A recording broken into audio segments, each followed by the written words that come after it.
Pagbati sa ating mga viewers. Mga SSS pensioners. Sa March 31 na. Ihabol ka agad. Ang SSS ay naglabas ng official post at ayon dito. Mga SSS pensioners. Nakapag-akop na ba kayo? Annual Confirmation of Pensioners.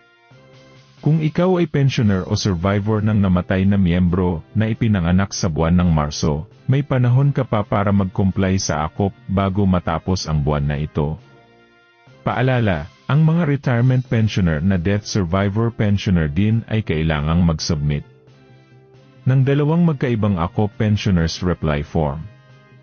Ang mga kailangan mag-akop ay lahat ng SSS retiree pensioners na nasa abroad.